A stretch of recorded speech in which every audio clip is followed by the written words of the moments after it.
We live in a world that measures success obsessively, yet feels increasingly empty. We celebrate growth but ignore exhaustion. We reward power but wonder why so many feel powerless. We talk about progress but quietly ask ourselves why it doesn't feel like we are going anywhere that matters. Somewhere along the way, we became very good at achieving goals and very poor at answering a more fundamental question: why are we doing this at all? Most people don't wake up wanting to manipulate spreadsheets, hit arbitrary targets, or survive another meeting that could have been an email. They wake up wanting to matter, to feel safe, to feel that their effort contributes to something larger than themselves. And when that feeling disappears, when work becomes purely transactional and life becomes purely performative, we see the symptoms everywhere: burnout, disengagement, anxiety, division. These are not personal failures. They are signals. Signals that we have built systems optimized for results, not for humans. At the center of all of this is one simple, often misunderstood idea: trust. Trust is not a soft concept. It is not a nice to have. Trust is the real currency of every team, every organization, every society. When trust is strong, people collaborate freely, take risks, and commit to the long term. When trust is broken, everything becomes expensive communication, decision-making, innovation, even loyalty. Without trust, we don't get better performance, we get compliance. And compliance never creates greatness. We often confuse authority with leadership. Authority can compel behavior. Leadership earns commitment. Authority relies on fear, fear of punishment, fear of loss, fear of being left behind. Leadership relies on trust that someone has our best interests at heart, trust that the sacrifice we are making today will mean something tomorrow. Fear can drive short-term results, but it always comes at a cost. It narrows thinking, kills creativity, and turns colleagues into competitors. Over time, fear-based systems don't just burn people out, they hollow organizations out from the inside. This is why so many high-performing environments feel so fragile. On the surface, everything looks successful. The numbers are strong, the branding is polished, but underneath, people are exhausted, disconnected, and quietly looking for the exit. When success is defined only by outcomes and not by values, people become expendable. And when people feel expendable, trust collapses. You cannot build a resilient team on the belief that everyone is replaceable. Trust is built when leaders understand that their role is not to be in charge, but to take care of those in their charge. It is built when people feel safe enough to speak up, to admit mistakes, to ask for help, and to challenge ideas without fear of humiliation or retaliation. It is built when decisions are guided by a clear why, a purpose that explains not just what we do, but why it matters. Without that why, work becomes mechanical. With it, even hard work becomes meaningful. Look at the struggles we face today: burnout, inequality, polarization, disengagement. These are not isolated problems. They are the predictable outcomes of systems designed for speed over sustainability, extraction over contribution, and short-term gain over long-term health. We've optimized for efficiency and forgotten about resilience. We have celebrated individual achievement while neglecting collective well-being. And we are surprised when trust in institutions, leaders, and even one another begins to erode. But here's the hopeful truth: trust is not lost forever. It is rebuilt the same way it was created, through consistent, intentional behavior over time, through leaders who choose courage over comfort, through organizations that align incentives with values, through individuals who refuse to separate success from integrity. Trust grows when we think beyond the next quarter, the next election, the next promotion, and start asking what kind of people and systems we are building for the next generation. Rediscovering our why is not a branding exercise. It is an act of responsibility. When individuals know their why, they are more resilient in the face of stress and uncertainty. When teams share a why, they pull together instead of apart. When organizations are clear about their purpose, they make better decisions even when those decisions are difficult. Purpose does not eliminate pressure, it gives pressure meaning. Leadership at its best is service. It is the daily commitment to create environments where people can do their best work and become their best selves. It is the willingness to absorb risk so others can feel safe. It is the discipline to prioritize long-term impact over short-term applause. This kind of leadership is not glamorous and it is not easy, but it is the only kind that endures. Each of us, regardless of title or position, has a role to play. Trust is not built only by CEOs or presidents. It is built in how we listen, how we show up, how we treat people when there's nothing to gain. It is built when we choose empathy in moments of tension, when we tell the truth even when it's inconvenient, and when we remember that the people around us are not resources to be used, but human beings to be valued. The future does not belong to the fastest, the loudest, or the most ruthless. It belongs to those who can build trust at scale. To those who understand that real success is not measured only by what we achieve, but by who we become and what we leave behind. If we want stronger teams, healthier organizations, and a more resilient society, the work starts with us clarifying our why, acting with integrity, and choosing to serve something bigger than ourselves. Trust is the real currency of every team. Spend it wisely, invest it patiently, and commit every day to earning it again. Trust is often treated as something that appears after success, as if strong results somehow earn trust automatically, but in reality, trust comes first. Trust is the condition that makes meaningful performance possible at all. Without it, any results achieved are fragile, temporary, and dependent on pressure rather than commitment. When people feel trusted and know they can trust those around them, they show up differently. They think more clearly, collaborate more openly, and take responsibility not because they are forced to, but because they care about the outcome and the people involved. In environments where trust is strong, energy is not wasted on self-protection. People are not constantly calculating what to say, who to impress, or how to avoid blame. Instead, they focus on the work itself. This psychological safety allows individuals to speak honestly, share ideas early, and admit mistakes before those mistakes grow into crisis. Performance improves not because standards are lower, but because learning is faster and accountability is shared. Trust does not remove pressure. It transforms pressure into something productive rather than destructive. When trust is missing, leaders often try to compensate with rules, metrics, and control. They believe tighter oversight will produce better results, but the opposite usually happens. People comply rather than commit. Creativity shrinks. Risk-taking disappears. Effort becomes transactional. Do the minimum required to avoid consequences. Any performance that emerges in these conditions is driven by fear, and fear always narrows thinking. It may deliver short-term gains, but it quietly erodes the very capacity needed for long-term success. High-performing teams are rarely the ones with the most talent on paper. They are the ones where people feel safe enough to rely on one another. Trust allows individuals to be vulnerable, and vulnerability is not weakness. It is the gateway to real collaboration. When someone can say, "I don't know," or "I need help," the team gets smarter. When someone can challenge an idea without challenging a person, better decisions are made. Trust creates an environment where performance is not about individual heroics, but about collective strength. Trust also changes how people relate to responsibility. In low-trust environments, responsibility is avoided because mistakes are punished. In high-trust environments, responsibility is embraced because mistakes are treated as information, not as personal failures. People take ownership when they believe the system is fair and that their leaders are more interested in progress than in blame. This sense of ownership drives consistency, quality, and resilience far more effectively than external incentive ever could. The misconception that trust follows results is appealing because it feels efficient. Produce outcomes first and trust will come later. But this logic ignores the human cost.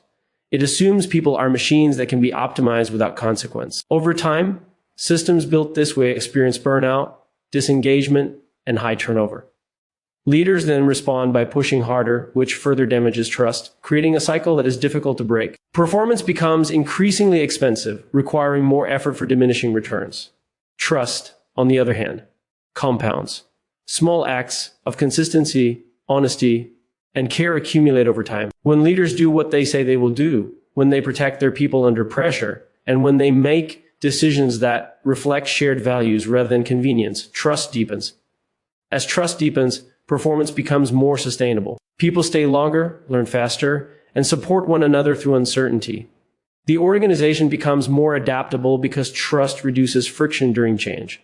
At its core, trust is built through relationships, not slogans. It is built when leaders are willing to listen without defensiveness, to admit their own mistakes, and to place the well-being of people alongside the demands of performance. This does not mean avoiding hard conversations or lowering expectations. In fact, trust makes high standards possible. People are far more willing to accept accountability from leaders they believe genuinely care about them. Performance driven by trust looks different from performance driven by fear. It is quieter, more stable, and more resilient. It shows up in how teams handle setbacks, how they treat one another under stress, and how they make decisions when no one is watching. It is the difference between a system that collapses when conditions change and one that adapts and grows stronger. Trust is not the reward for hitting targets. It is the soil in which targets can be reached in the first place. When trust is present, people bring more of themselves to the work. When it is absent, even the most impressive results are built on unstable ground. Performance that lasts is not manufactured through pressure or control, but earned through trust that allows human beings to do what they do best together. Fear-based leadership can produce movement, but it rarely produces meaning. It relies on pressure, consequences, and control to force behavior. And while that approach may generate quick results, it does so by extracting energy rather than cultivating it. People comply because they feel they must, not because they believe in what they are doing. Compliance looks like effort on the surface, but underneath it is fragile, conditional, and temporary. The moment the pressure is removed, the behavior disappears, because fear never creates loyalty, ownership, or pride. When fear becomes the primary motivator, people shift their focus away from purpose and towards self-preservation. Instead of asking how to do the best work, they ask how to avoid mistakes, blame, or punishment. This mindset narrows thinking and discourages initiative. Creativity declines because taking risks feels dangerous. Honest communication fades because speaking up feels unsafe. Over time, teams become quiet, guarded, and reactive. They may still deliver outputs, but they lose the capacity to adapt, innovate, or grow stronger together. Fear-based leadership often disguises itself as high standards or accountability. Leaders may believe they are pushing people to excellence, when in reality they are pushing people into survival mode. In survival mode, the brain prioritizes short-term safety over long-term thinking. This is why fear can drive intense bursts of productivity followed by exhaustion and disengagement. This system becomes dependent on constant pressure to maintain performance, which is unsustainable for both individuals and organizations. Compliance achieved through fear is transactional. People give only what is demanded, nothing more. They follow instructions precisely, but rarely challenge flawed assumptions or contribute beyond their defined role. They protect their position instead of protecting the mission. In these environments, talent is underutilized and potential is wasted. The organization may appear disciplined, but it lacks the discretionary effort that separates adequate performance from exceptional performance. Commitment, by contrast, is voluntary. It cannot be forced. Commitment comes from believing that the work matters and that the people leading it are worthy of trust. When individuals are committed, they bring energy, judgment, and care to their roles. They think beyond their job description. They help one another succeed. They stay engaged even when conditions are difficult because they feel connected to something meaningful. Fear can never produce this level of engagement because fear is about avoidance, not contribution. One of the most damaging effects of fear-based leadership is how it distorts relationships. Leaders become figures to be managed rather than trusted. Colleagues become competitors for approval or security. Information is hoarded instead of shared. Problems are hidden instead of addressed. Over time, this erosion of trust weakens the entire system. Decisions are made with incomplete information. Small issues turn into major failures. The cost of mistakes increases because they are discovered too late. Fear also undermines accountability in subtle ways. While it may appear that fear enforces discipline, it actually encourages defensiveness. When mistakes are punished harshly, people learn to deny, deflect, or conceal them. True accountability requires honesty, and honesty requires psychological safety. Without safety, accountability becomes performative rather than real. People focus on appearing compliant rather than being responsible. Leaders who rely on fear often do so because it feels efficient. Fear produces immediate obedience, and in moments of pressure or crisis, that can be tempting. But efficiency without humanity eventually destroys effectiveness. Systems built on fear require constant monitoring, enforcement, and replacement of burned out people. The human cost is high, and the long-term performance suffers as experience, trust, and institutional knowledge walk out the door. Commitment emerges when leaders choose to serve rather than dominate. It grows when people feel respected, protected, and valued beyond their output. This does not mean the absence of consequences or expectations. It means expectations are clear, fair, and grounded in shared purpose. When people understand the why behind their work and believe their leaders care about them as human beings, they choose to commit. They choose to stay engaged. They choose to do the hard work even when no one is watching. Fear-based leadership may keep people in line, but it will never inspire them to stand up, lean in, or give their best. Compliance is about control. Commitment is about trust. One extracts effort through threat. The other unleashes potential through belief. Organizations and societies that confuse the two may achieve short-term order, but they sacrifice long-term strength, resilience, and humanity in the process. Purpose is often treated as a slogan, a statement printed on walls or websites disconnected from the daily realities of work and life. But real purpose, the kind rooted in a clear why, is not decorative. It is functional. It explains why an organization exists beyond making money, why a team shows up beyond completing tasks, and why an individual continues forward when conditions become difficult. When purpose is clear and genuine, it becomes a stabilizing force that shapes behavior, decisions, and culture over time. Resilience begins with meaning. People can endure significant hardship when they understand why the effort matters. Without purpose, stress feels pointless and draining. With purpose, stress becomes a challenge rather than a threat. A clear why gives people a reason to persist through uncertainty, setbacks, and change. It provides context that helps individuals interpret difficulty not as a signal to disengage, but as part of a larger journey worth continuing. This is why purpose-driven teams recover faster from failure and adapt more effectively to disruption. Alignment is the natural outcome of shared purpose.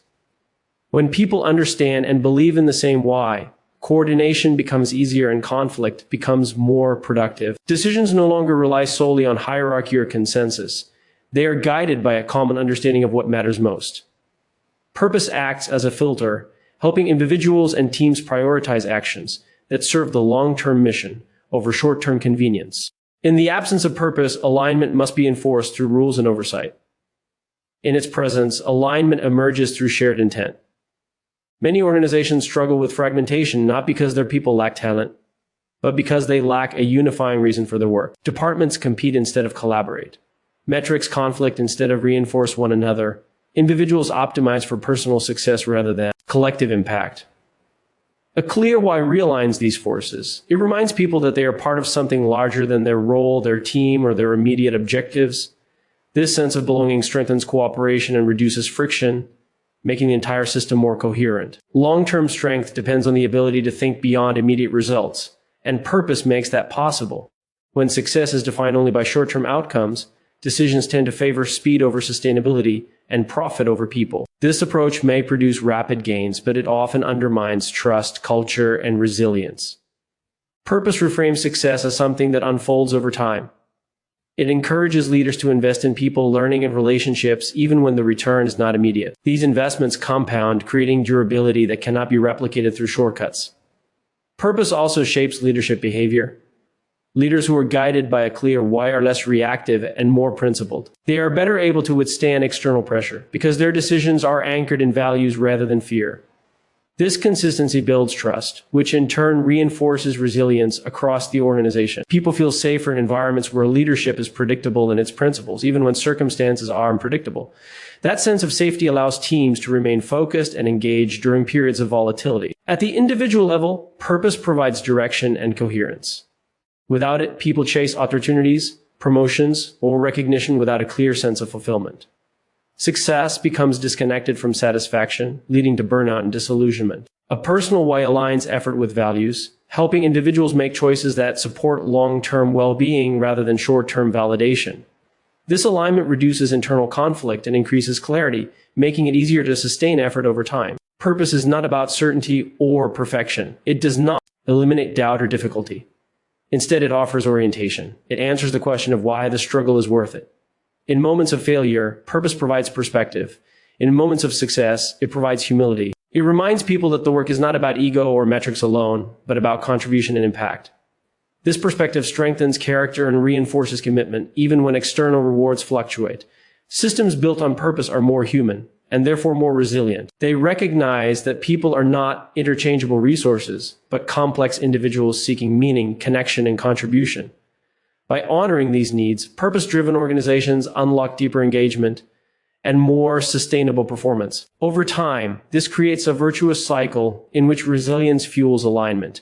Alignment reinforces trust, and trust supports long-term strength that endures through change and uncertainty. Leadership is often misunderstood as a position of power, a title that grants the right to direct others and demand results, but real leadership has never been about authority or control. It is about responsibility. It is the decision to put the needs of others before your own and to create conditions in which people can do their best work and become their best selves. Authority may give someone the power to enforce behavior, but service earns the trust that inspires people to commit willingly. When leadership is rooted in control, people become cautious. They wait to be told what to do. They optimize for approval rather than impact.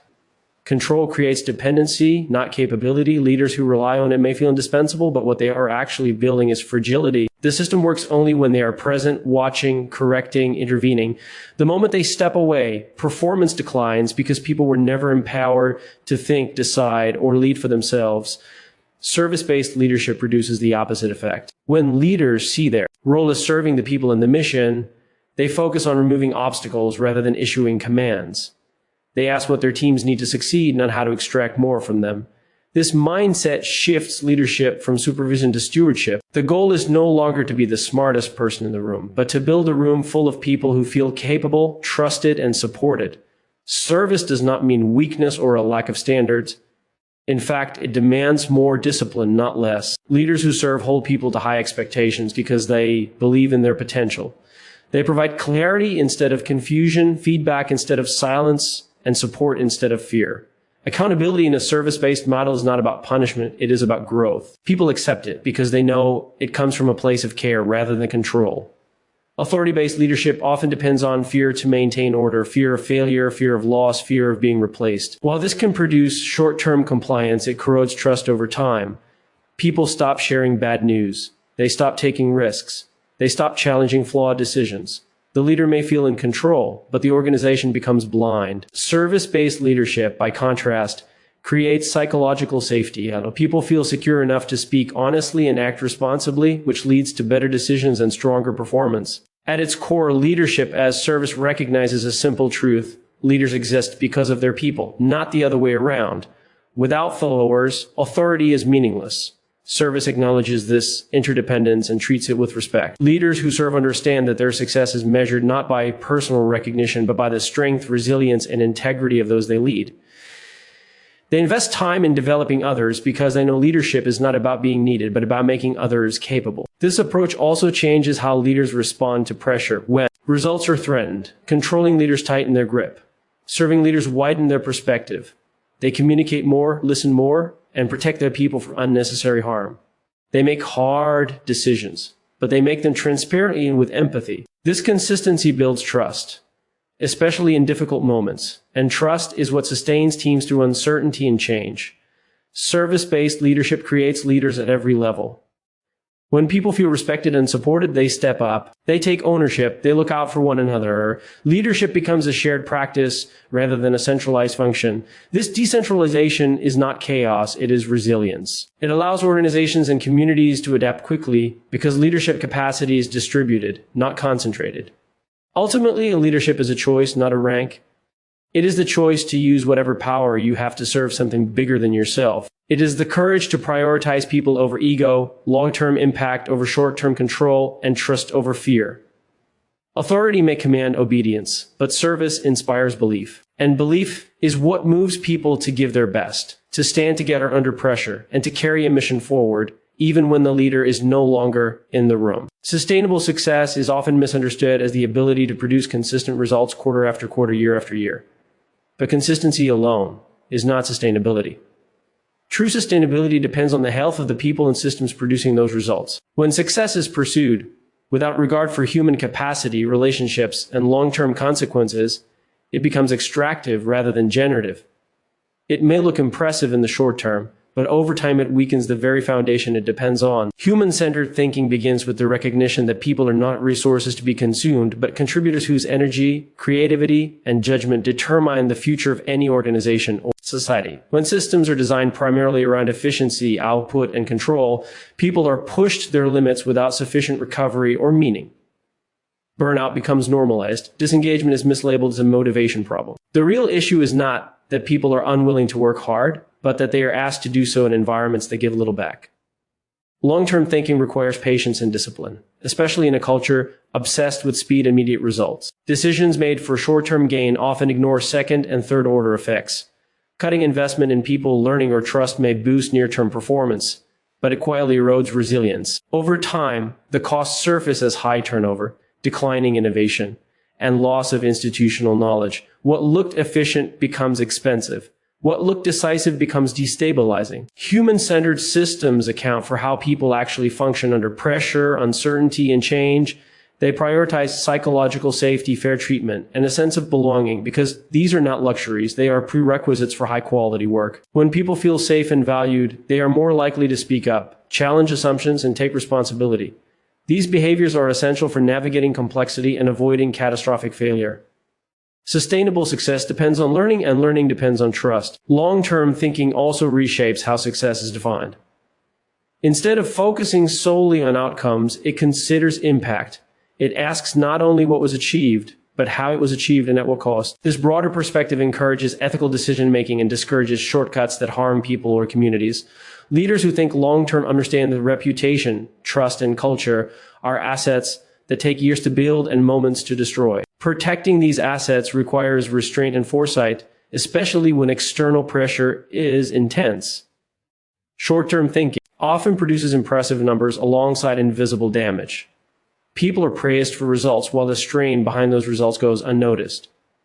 Eventually, the strain becomes visible in errors, disengagement, and collapse. Human-centered, long-term thinking brings invisible into view. It acknowledges limits and designs work in ways that allow for recovery, growth, and continuity. This does not reduce ambition. It channels ambition in a way that can be sustained. Sustainable success also depends on intergenerational responsibility. Decisions made today shape the opportunities and constraints of tomorrow. When leaders prioritize their own tenure or legacy over the well-being of future stakeholders, they mortgage the future for present advantage. Long-term thinkers ask how their choices will affect people they may never meet. This mindset encourages stewardship rather than exploitation and creates systems that endure beyond individual careers or market cycles. At the cultural level, human-centered thinking reinforces dignity and respect. People who feel seen and heard are more likely to invest themselves fully. They develop loyalty not because they are trapped, but because they believe in the purpose and fairness of the system. This loyalty translates into stability during crisis and adaptability during change. It is not blind allegiance, but informed commitment rooted in mutual care.